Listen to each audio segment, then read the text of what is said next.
Nessa noite nós estamos recebendo um querido amigo, pastor, mentor para mim, que é o pastor Erasmo Maia Vieira. Eu compartilhava com ele um pouquinho antes de nós começarmos, que eu tive 3 pastores na minha caminhada cristã, né? E o pastor Erasmo foi um deles, de maneira que eu tenho uma alegria muito grande de tê-lo conosco, pastor Erasmo. Seja muito bem-vindo, para que o irmão possa, nesse momento, trazer uma palavra que eu creio que o Senhor já colocou no seu coração, a Primeira Igreja Batista de Muniz Freire. Então, o senhor possa dar a sua saudação inicial àqueles que estão nos acompanhando nessa transmissão.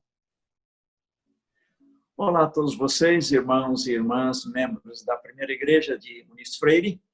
Para mim é um privilégio, agradeço ao pastor Márcio por me convidar de estar com vocês nesta quarta especial. Vivemos um momento em que precisamos muito da palavra e da orientação de Deus.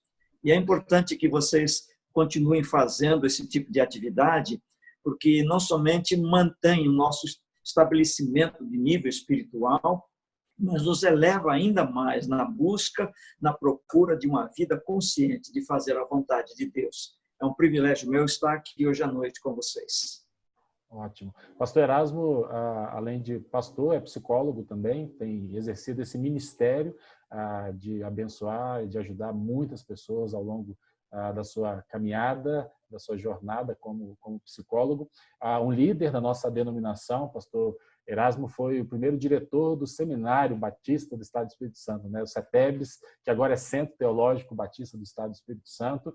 Como eu disse, foi o meu pastor em Morada de Camburi, no tempo em que eu estive com ele. Ele é casado, tem filhas só, pastor Erasmo, né? São meninas? Só mulheres. Só meninas, né? Casado com a do Carmo, né? Manda um abraço para a do Carmo, pastor Erasmo, um forte abraço. Com certeza. É uma pessoa muito especial também, que eu tenho um profundo carinho.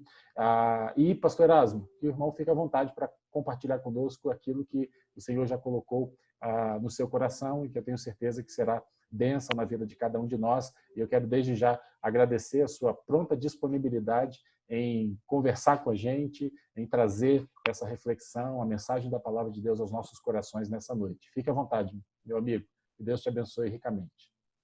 Muito bem, obrigado. Como eu disse antes, o nosso tempo é um tempo muito esquisito.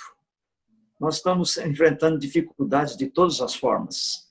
Não apenas o medo da contaminação física, mas também o fato de que o nosso emocional vai sofrendo cargas muito negativas em função de tantas notícias contraditórias.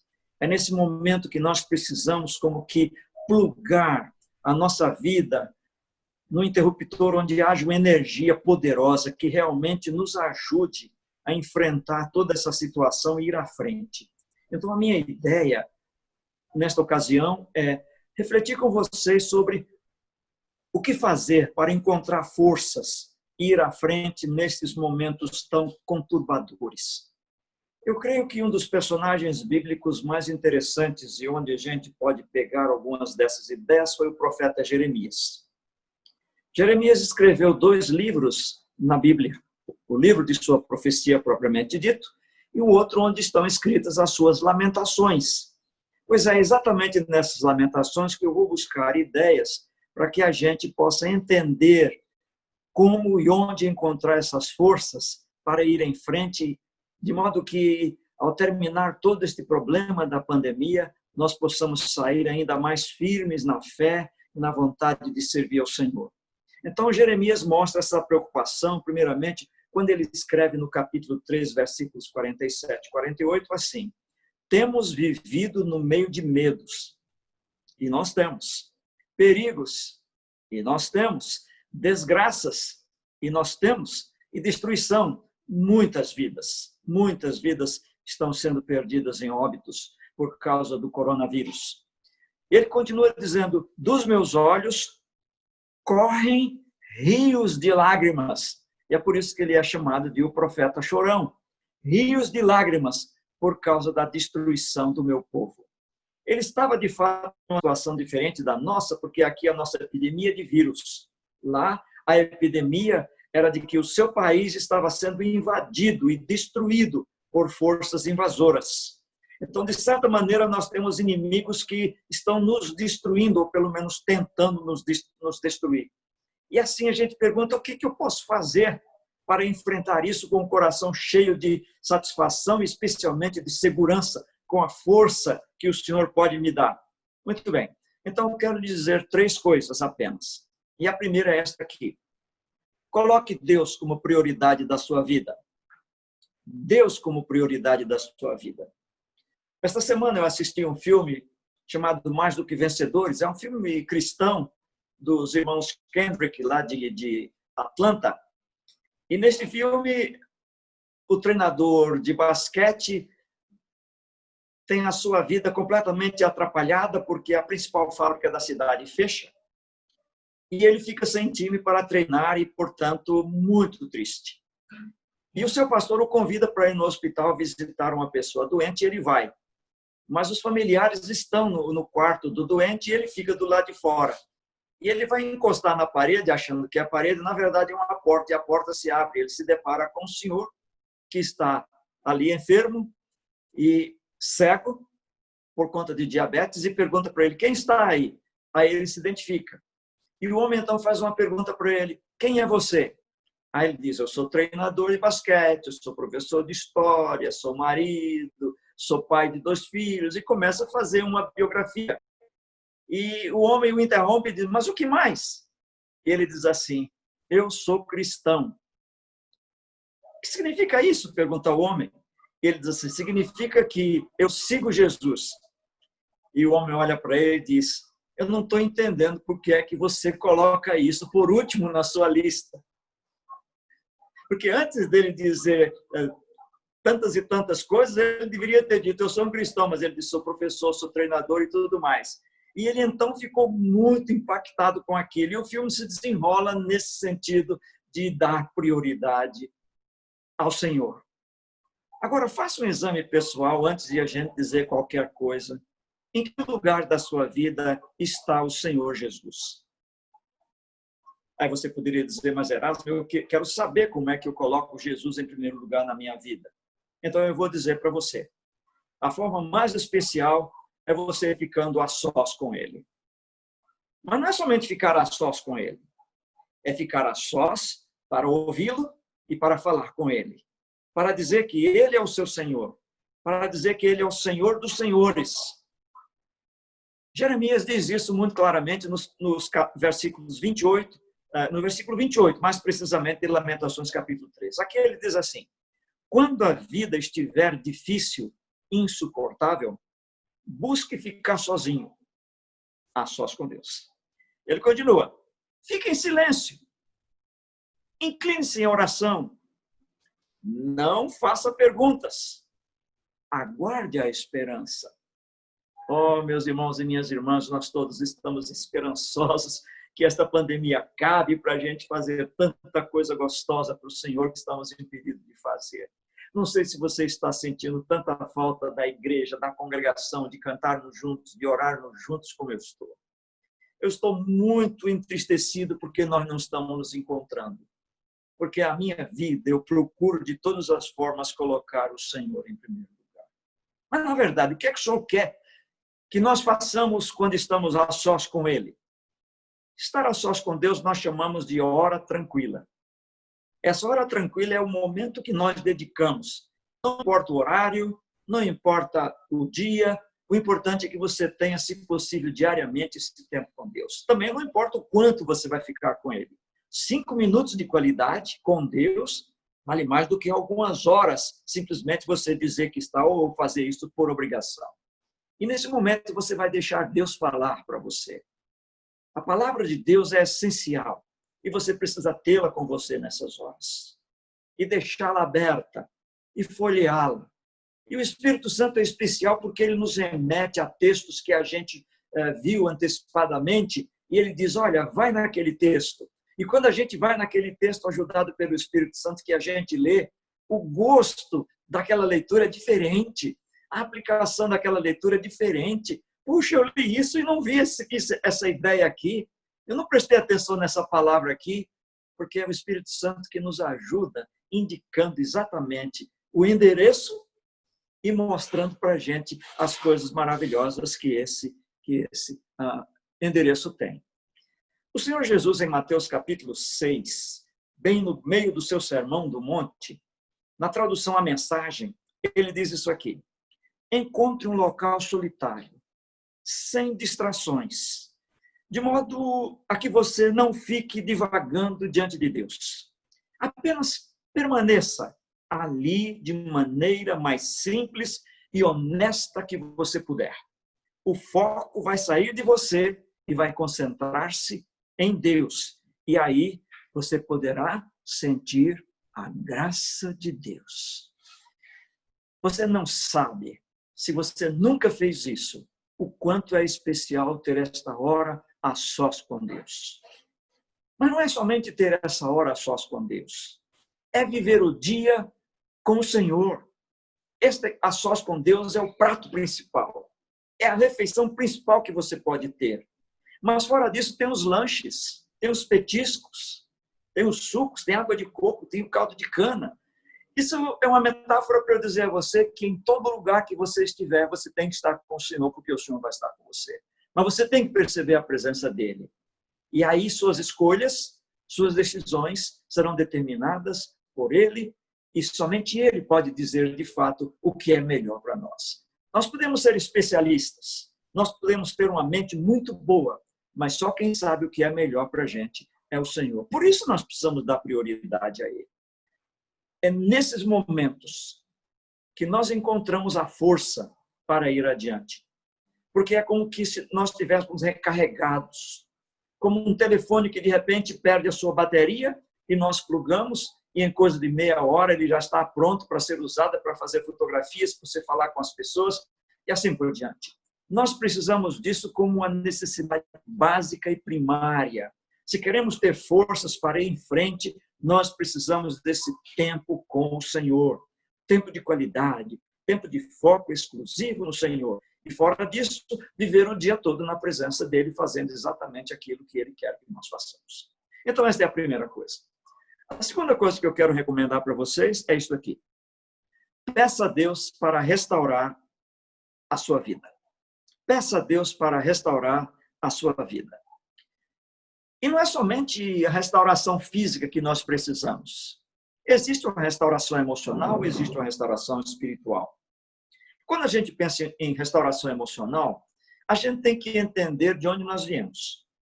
As origens, nossas famílias. É claro que os nossos pais sempre nos trataram com o melhor cuidado, com o melhor carinho, esperando dar o melhor para nossas vidas. Mas eles são humanos, eles são falhos, e naturalmente na jornada de pai e de mãe, eles complicam a nossa vida com atitudes e com palavras que nos prejudicam. E muitas vezes esses prejuízos nós carregamos. E muitas vezes esses prejuízos nós transferimos para a nossa vida espiritual, para a nossa vida na igreja, e nos tornamos o que a Bíblia chama de pedras de tropeço. Nós não queremos isso, mas muitas vezes a nossa vida passa por isso. Ou então nós vamos por um caminho de ficar isolados, taciturno, quieto. Quando a igreja canta, eu não canto, parece-me que a gente perde a alegria porque a nossa vida foi prejudicada.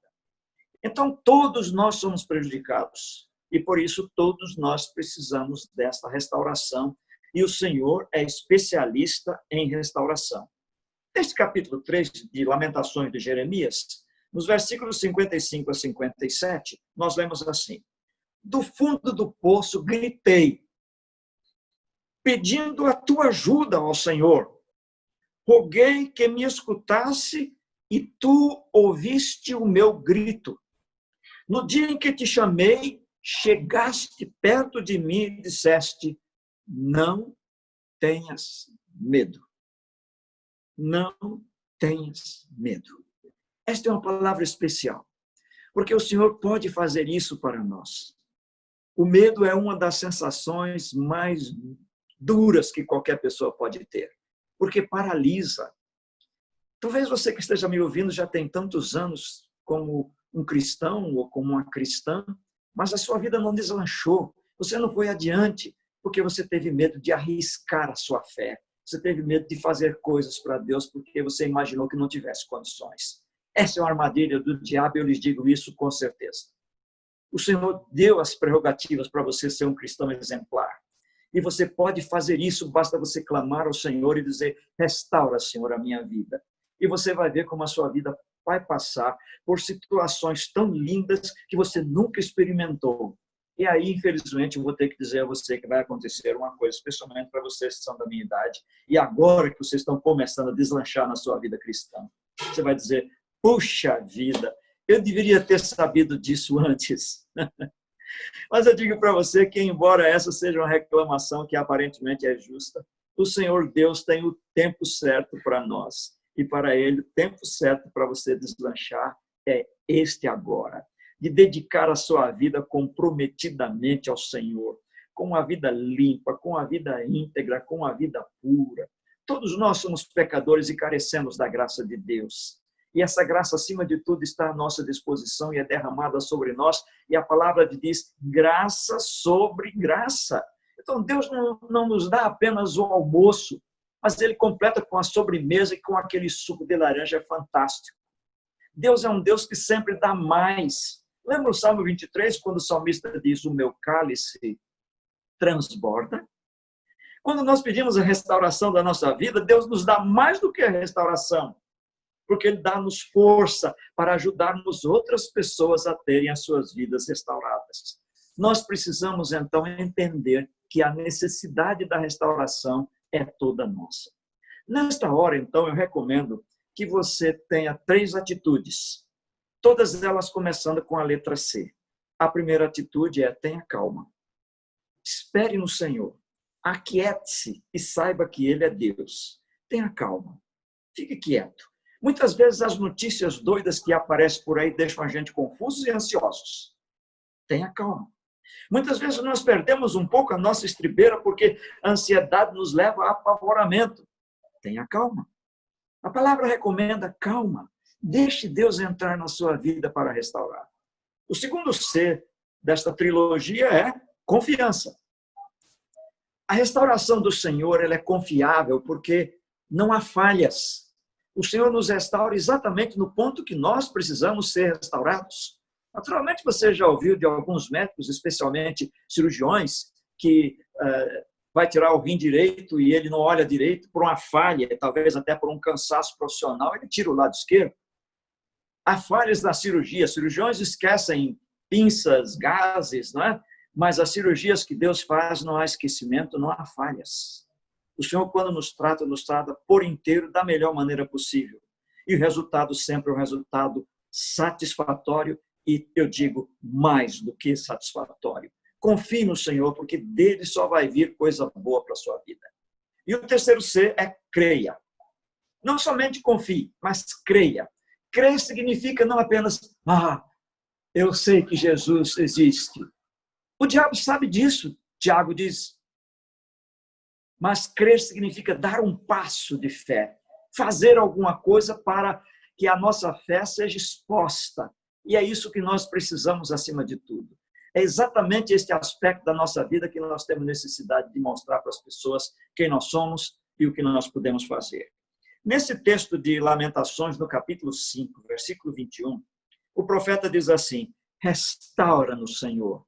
Sim, faz-nos voltar a Ti. Voltar a Ti. Faze com que nossa vida tenha a alegria que tinha antes. Facilmente nós perdemos a nossa alegria, não é? Basta uma noticiazinha triste para nós ficarmos de cabeças baixas, olhos marejados de lágrima, e vem a tristeza e a melancolia. Nós não podemos nos colocar nessa posição. Eu vou lhe dizer uma coisa para você guardar no seu coração agora. Deus é especialista em novos começos. Deus é especialista em novos começos. E Ele quer dar para você uma nova força. Você já é um cristão verdadeiro, líder da igreja? Ótimo! Mas você mesmo que tem forças, Deus quer lhe dar força ainda maior. Para você fazer ainda mais e para você ser ainda mais no Senhor. Lembra que o Senhor é especialista em transformar o mal em bem. Não foi assim que José falou em Gênesis capítulo 50? quando Deus transformou na sua vida o mal em bem? O salmista, no Salmos 27, ele diz assim: eu estaria em desespero se não tivesse a certeza de que veria outra vez a bondade do Senhor ainda nesta vida. Nestes momentos, quando você precisa ter calma, confiança e crer, eu quero lhes dizer 3 coisas que vocês não devem fazer. A primeira coisa é: não reprima a sua dor. Não fique calado. Não fique sofrendo sozinho. Compartilhe com alguém. Busque alguém por telefone, por WhatsApp, por uma mídia social e diga da sua dor. Diga o que você está sofrendo. Diga do seu medo. Diga da sua ansiedade. Diga tudo o que você puder. Expresse isso. Essa expressão, em termos emocionais, é a mesma coisa de quando você come uma comida estragada, que fica aquela náusea, o estômago embolado, e você vai para um lugar e vomita. Logo depois que você vomita, você recebe aquele restauro, você se sente bem, bem melhor, pronto para viver, porque até então a sua vida estava passando por um momento miserável. A confissão, a revelação da sua dor é como você vomitar essa dor para fora. Você divide essa dor com alguém e ela fica muito mais leve. Então, este é um tipo de coisa que você precisa fazer. Então, por isso, negativamente, não reprima a sua dor. Fale com as pessoas. A segunda coisa que você não precisa fazer nesse sentido é: não desista de viver. O mundo nunca vai ser o mesmo depois dessa pandemia. A nossa igreja nunca vai ser a mesma. O pastor Márcio nunca vai ser o mesmo. Tudo vai ser melhor. Porque quando nós estamos no Senhor, o nosso hoje é melhor do que o ontem. E o nosso amanhã será melhor do que o nosso hoje. Com o Senhor, nós temos sempre o melhor da nossa vida. Eu quero repetir isso muitas vezes para que isso seja bem guardado aí no seu coração. Nós entendemos que nós não somos conchas, nós não somos poços. Nós somos canos, tubos, por onde a água passa e irriga e dessedenta as pessoas. Deus não nos fez um poço estanque. Deus nos fez tubos para que a sua graça passe e alcance as outras pessoas. Não, depois dessa pandemia eu não quero mais namorar. Para com isso, vocês que são solteiros. Aí que você deve namorar para perceber que você deve ganhar tempo, porque nesse tempo de pandemia não tem como namorar. Não desista de viver. Faça planos. Pense naquele churrascão com a sua família. Pense naqueles momentos especiais da igreja, os eventos gostosos da igreja. Pense no culto cantando aqueles cânticos, especialmente aqueles que você mais gosta. Não desista de viver. Você tem uma vida toda aí para frente e o Senhor tem planos para você. Planos maravilhosos. Jeremias diz isso no capítulo 29 da sua profecia. Deus tem planos de esperança, de dar um futuro glorioso para vocês. E ainda diz assim: sou eu que estou falando, o seu Deus. Quer dizer, ele assina embaixo.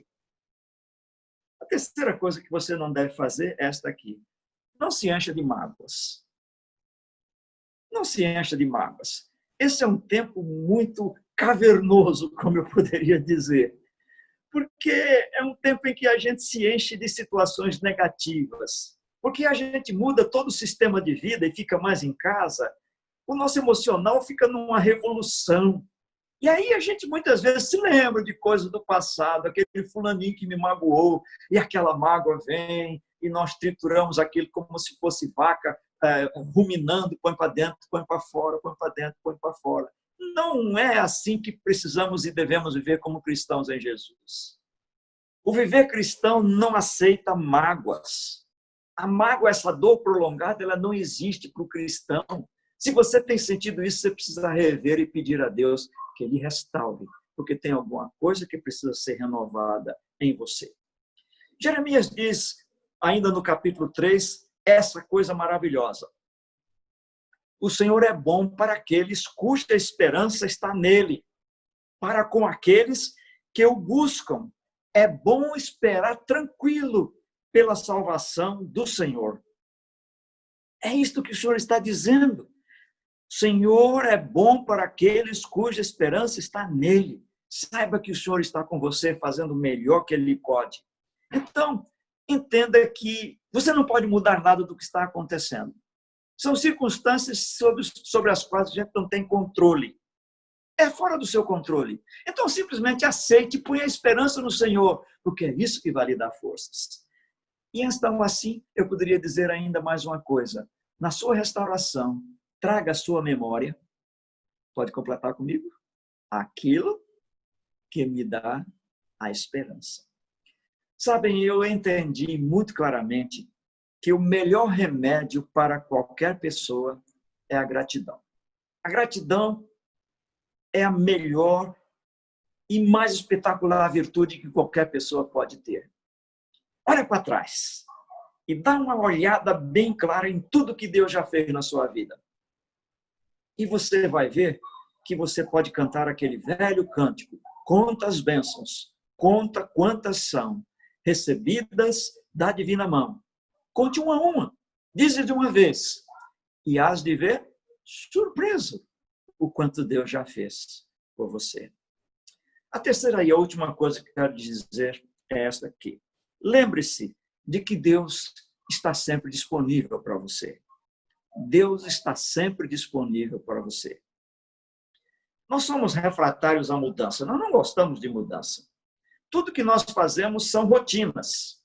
Se você é homem, você pode perceber que quando você vai fazer a barba, você começa sempre do mesmo lado. E se você é mulher, eu vou dizer para vocês, homens, deita no lugar dela na cama, no lugar que ela está acostumada. E você vai comprar uma briga, porque ela está acostumada a deitar daquele lado. Ela vai empurrar você, porque a gente não gosta de mudanças. Mudanças são transtornantes. Mudanças mexem com a nossa zona de controle. Mudanças atrapalham a vida da gente. Mudanças machucam. Mas eu quero terminar a minha palavra dizendo para você que há 3 coisas maravilhosas que não mudam. E você pode ficar tranquilo porque não mudam mesmo. E a primeira dessas coisas é, mesmo parecendo que as coisas estão indo de mal a pior, não se perturbe, porque Deus está sempre no controle. O que é esse vírus? Não sei. Foi fabricado? Apareceu? Não sei. Não me importa saber.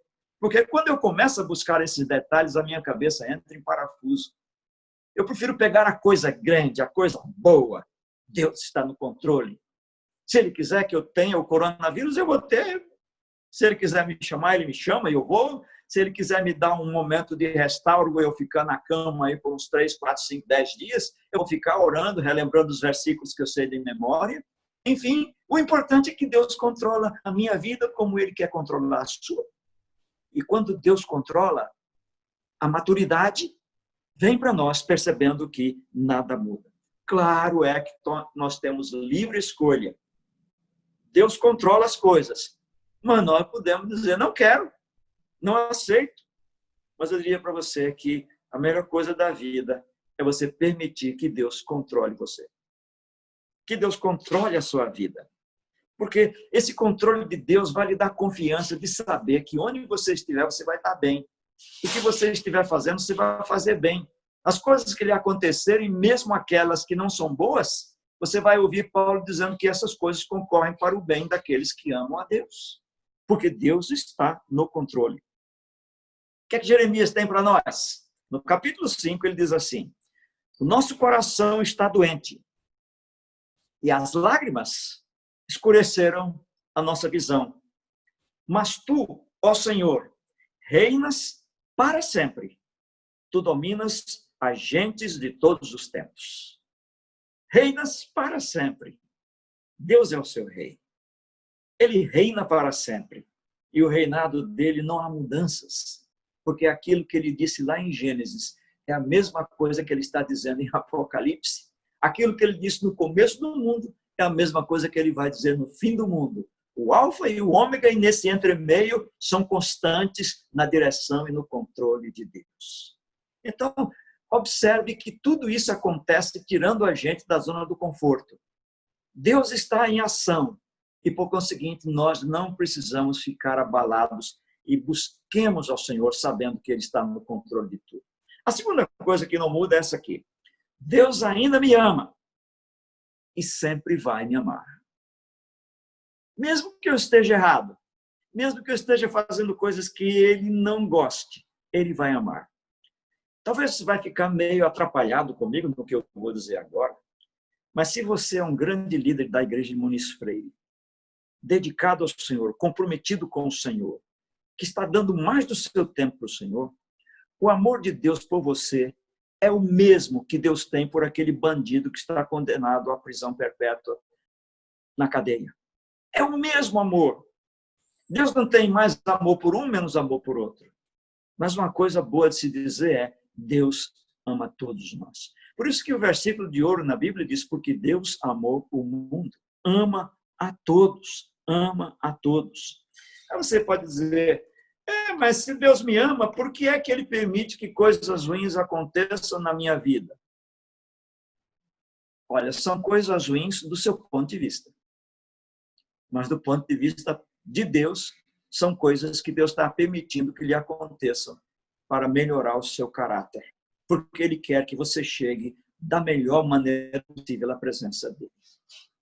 Deus não faz coisas ruins para nós, mas Ele permite que coisas ruins aconteçam com pessoas boas. E Ele faz isso não como castigo, não como punição, mas para ajudar a gente a acordar, porque a gente provavelmente saiu do trilho e precisa voltar para os caminhos do Senhor como deveremos. O que é que Jeremias tem para dizer para nós nisso? No capítulo 3, Jeremias, de Lamentações, Jeremias diz assim: eu lembro da minha tristeza e da minha solidão, das amarguras e dos meus sofrimentos. Penso sempre nisso e fico abatido. Essa é a primeira parte, a parte ruim. Aí ele diz assim de uma maneira fantástica. Guarde bem isso no seu coração agora. Ele diz assim: mas a esperança volta quando eu penso no seguinte. E ele diz o seguinte é: o amor do Senhor não se acaba. O amor do Senhor não se acaba e a sua bondade não tem fim. Esse amor e essa bondade se renovam a cada manhã. Se renovam a cada manhã. É isso que ele está dizendo para mim, é isso que ele está dizendo para você. Então, isso é força para a gente ir em frente nessa jornada tão difícil. Isso é força de Deus para a gente ultrapassar melhor esse tempo tão complicado. E a última coisa que não muda é esta aqui. Deus é tudo o que eu preciso para enfrentar esses momentos difíceis. Deus é tudo o que eu preciso. Na verdade, nós não precisamos de mais nada. Mas é bom você ter contato com as pessoas, porque Deus não nos fez para ficar sozinhos assim todo o tempo. Ficar sozinhos com Ele é muito bom, mas por um tempo. Na maior parte do tempo nós precisamos ficar uns com os outros. Só vai saber quem Deus é, e por isso nós precisamos entender que Deus é tudo que eu preciso. Esse Deus aqui, eu só vou saber quem Ele é quando eu sei de quem eu sou. Compreendeu? Eu só sei quem Deus é quando eu sei de quem eu sou. Quando eu sei de quem eu sou, então eu sei bem que Deus é esse. Eu sei muito bem quem é esse Deus. Jeremias, o que é que nos diz? Ainda nesse capítulo 3, no versículo 24 de Lamentações, ele diz: Deus é tudo que eu tenho, por isso eu confio nele. Meus irmãos e minhas irmãs, forças para enfrentar a vida. É isso aí. Quando a gente finaliza dizendo Deus é tudo que eu tenho, por isso eu confio nele, nós não precisamos de mais nada. Porque aqui é força máxima, é bateria supercarregada, é a presença de Deus constante, nos protegendo, nos livrando e nos dando capacidade para ir adiante, porque somos filhos dele, ele é o nosso Pai e ele quer sempre o melhor para nós. Que o Senhor possa abençoar você, de modo que esse tempo seja um tempo altamente produtivo, altamente frutífero. E quando as autoridades médicas disserem não temos mais problemas, você respire bem fundo e diga graças ao meu Deus. E de agora para frente eu serei ainda mais dele, em nome de Jesus. Amém. Deus abençoe a todos. Muito obrigado. Pastor Erasmo, que palavra abençoada. E olha as cristocidências, né? Porque para nós não há coincidências, há cristocidências. O pastor Isso. Marcelo falou semana passada e o tema da reflexão dele é Deus está no controle, no Salmo 77. E o senhor termina Sim. a sua reflexão trazendo e nos relembrando mais uma vez que Deus está no controle. É maravilhoso, né? Aleluia. E olha que vocês não se falaram, Aleluia. vocês não sabiam que cada um ia falar, porque é o Espírito Santo que nos direciona nesse sentido. Pastor Erasmo, muito obrigado. Que Deus continue abençoando ricamente a sua vida. Um abraço na do Carmo, na sua família. E obrigado por ter disponibilizado esse tempo para trazer essa palavra tão abençoada aos nossos corações, que com certeza agora serão complementadas pela ação e pelo toque. Eu gosto muito quando você dizia os toques do Espírito Santo, né? Agora nós teremos os toques do Espírito Santo consolidando essa palavra no coração de cada um de nós. Amém. Amém. Obrigado pelo privilégio. Um forte abraço, meu amigo. Deus abençoe ricamente. Obrigado. Deus abençoe.